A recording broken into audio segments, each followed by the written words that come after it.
Very happy to have him on Montreal Now on this Canada Day. He is our very own federal Canadian Heritage Minister. He is the Member of Parliament for Honoré Mercier here in Montreal. He is Pablo Rodriguez. Minister Rodriguez, thank you so much for taking the time today.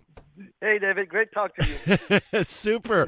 Always a pleasure. Thank you so much. It's so funny. Now I'm hosting on CJD. You're the minister. We've known each other for, 20 years now? Oh, yeah, probably even more. Even more than that. But it's thank you. I really appreciate you taking the time.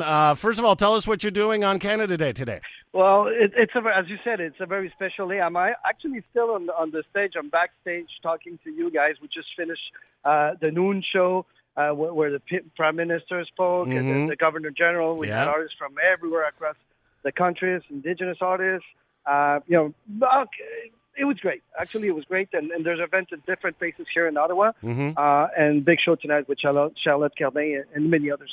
So you're speaking to us live from Le Breton Flats, right? Yes, sir. In Ottawa. Backstage. Yeah. Excellent. Fantastic. So how's the crowd and how are things going? What are you hearing about the protests? From what we're seeing on television, it seems that it's pretty calm. Yeah, we didn't see anything here. There was nothing at the main event. And people were just happy to gather. You know, it's been 2 years, David. Yeah. Last time we celebrated Canada Day together was 2019. And now we have people coming from everywhere, and we're expecting a lot more tonight for the big show. Yeah, absolutely. So I have to ask you a couple of, a bit tougher questions today. Do your job, man. And I know you can handle it. I know you very well. I know you're going to handle them very well as usual, but still. A lot of stories this week about Canadian Heritage, your ministry, not funding as much as maybe it used to.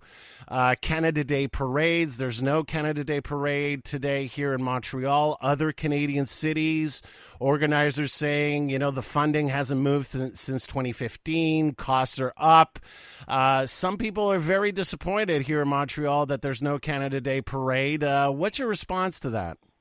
Well, I'm also very disappointed. As you know, David, the pandemic has been very hard for a lot of people. A lot of organizations, sometimes they don't have the resources. But in this case, I think they didn't have the capacity to send the project on time, so it wasn't possible. And to be honest, it makes me very sad also because I'm a Montrealer. I want to celebrate Canada Day in a beautiful city. So it's not a money problem; it's an organizational problem. Sadly, in this case, it was, and I'm sure they're full of good intention. I hope we'll be able to discuss and make sure everything comes in on time for next year. But I want a parade in my city. Okay. Sure. Okay. So and the other cities as well, because I understand that other Canadian cities are not holding Canada Day parades. So just to be clear, from your perspective, that has nothing to do with the level of funding or inflation. It really is more about the people organizing the different parades that just didn't get the requests in on time or didn't have their organization in top I got shape? the information on Montreal specifically. Yeah. I didn't hear about the parades being canceled. But yeah. Okay. Moving on, there's a lot of questions on this Canada Day about, we're talking about the protests. You're seeing what Pierre Poilievre has done, joining the march yesterday. The last few weeks, let's face it, have been difficult for your government. The passports, the whole thing with the airports here in Montreal. Now, to be fair, this is not all on the federal government. Obviously, the airline carriers have a lot to do with this, especially Air Canada. But there's a feeling, especially with the Legault government and Bill 96, that, the federal government doesn't seem to be as present as it could be. On a day like today, a lot of questions about what it means to be Canadian. What do you think about people feeling we're not as patriotic, we don't feel it as much as we used to? Well, we're there. I can tell you. I mean, can we do better? Absolutely, David, and we all know that. But the situation regarding passports and regarding planes is the same pretty much all over the world. I was in Germany for the G7, and it was every airport that I traveled to was complicated. Every airline that I took was complicated. So I'm not trying to find any excuse on this, but the same way we don't professionals managing pandemics, we're learning how to get out of a pandemic. So So we're putting things in place, and we're trying to accelerate stuff. And yeah, we can do better, and we will do better. Well, that's good to hear.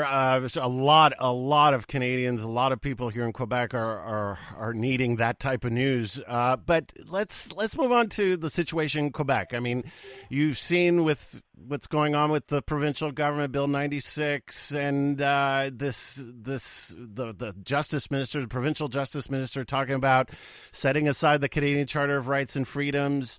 A lot of members of the English-speaking community feel abandoned by the federal government. I'm sure you've heard this. It's something that is omnipresent right now.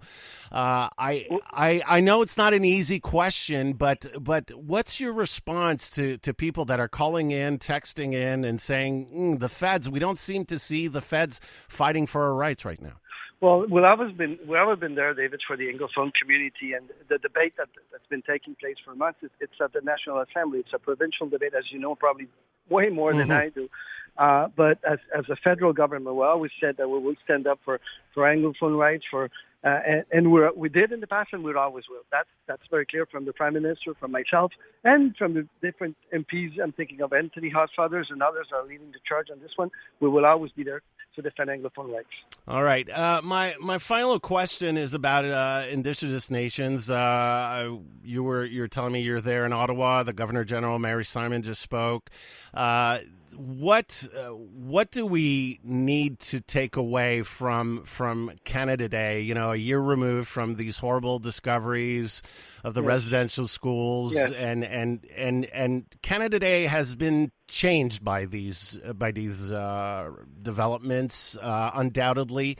On a day like today, I mean, we're also about talking about truth and reconciliation more. How do we move forward with Indigenous nations? Well, I think that it's very possible to do both, David. I think it's important that we take the time to reflect on our past, which it had its dark moments, some very dark moments at times too, and we're reflecting on that. But at the same time, we can celebrate our country. This country where there were Indigenous peoples, Francophones, Anglophones, people coming from everywhere around the world. When I came into Canada, I couldn't speak a word of French or English. That's Today right. I'm a minister. Things are possible in this country. So is it perfect? No.